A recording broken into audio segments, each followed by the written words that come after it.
Bonjour. Nous avons vu dans le module audit seconde et tierce partie ce que représente un peu les audits de certification. Dans ce module-ci, nous allons voir les audits combinés, les audits conjoints, les audits particuliers, les audits de surveillance. Alors, qu'est-ce qu'un audit combiné? Un audit combiné, c'est un audit qui va être réalisé par un organisme externe, donc tierce partie, qui va vérifier si l'organisme répond bien aux impositions normatives d'une ou éventuellement plusieurs normes.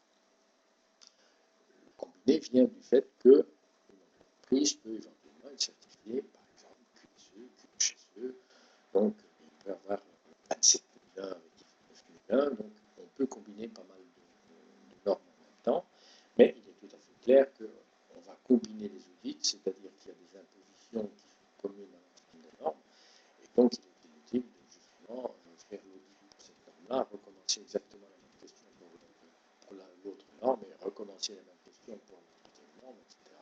D'où le nom d'audit combiné. Ce n'est pas forcément simple pour l'auditeur, mais disons que ce sont des pratiques qui sont tout à fait très régulièrement et très courantes. Alors vous avez les audits conjoints. Les audits conjoints sont des audits qui sont réalisés avec éventuellement 2 ou plus d'organismes externes. On pourrait éventuellement imaginer que vous avez fait appel à un organisme de certification chinois, mais que vous voulez avoir absolument la certitude que, il y aura un audit conjoint qui sera fait entre un organisme chinois, un organisme français, ou un organisme belge, anglais, etc., qui viendra tester que le certificat qui aura été émis aura été découvert complètement. Vous pouvez éventuellement avoir aussi un organisme qui est spécialisé dans tout ce qui est, mettons, 27001 et un autre organisme spécialisé dans le 2001. Donc, on va faire des organismes conjoints pour arriver à donner un certificat qui soit tout à fait cohérent. Donc, voilà, c'est les audits conjoints. Vous avez les audits particuliers. Les audits particuliers, c'est bien souvent, bon, c'est une imposition déjà de la norme 17021. Imaginons que vous faites certifier pour la ISO 9001 et que vous excluez du périmètre de certification de construction, l'aspect social des agréments, vous avez exclu quelque chose. Et puis en cours d'année ou en cours de certificat, vous vous dites, tiens, finalement, on pourrait éventuellement étendre notre périmètre et le remettre de ça ne se fera pas comme ça, c'est tout à fait clair. Alors, l'organisme de certification va revenir sur place, il va vérifier si réellement l'extension du certificat peut se faire, si vous avez bien couvert toutes les impositions relatives au point de la norme, et là, donnera un avis positif ou négatif sur l'extension de votre certificat. Donc, c'est généralement ce qui se fait dans ces audits particuliers. Alors, ça peut être aussi du fait que on est reçu, quand je prends une certification, on peut reçu des plaintes ou des réclamations concernant une entreprise qui, semble-t-il, n'est pas conforme à ce qu'on attend en tant que client.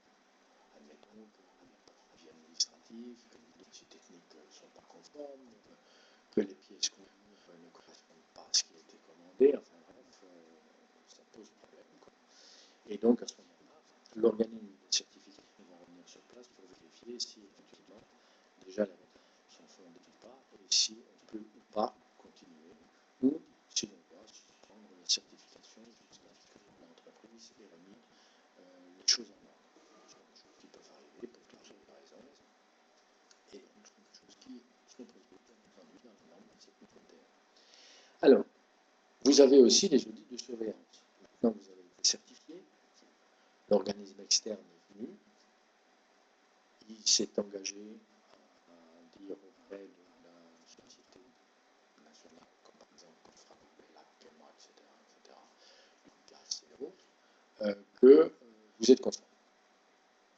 Le fait d'obtenir la certification de 9000 certificats que l'on va pouvoir mettre dans le haut de l'entrée pour montrer à tout le monde, n'est pas forcément un dessin donné par l'organisme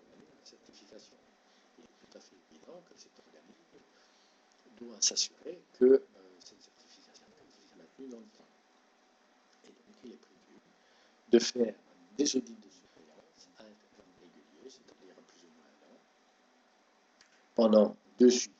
Vous avez l'audit de certification, le suivi S1, le suivi S2, et ensuite, on verra ça dans le module suivant, c'est la certification.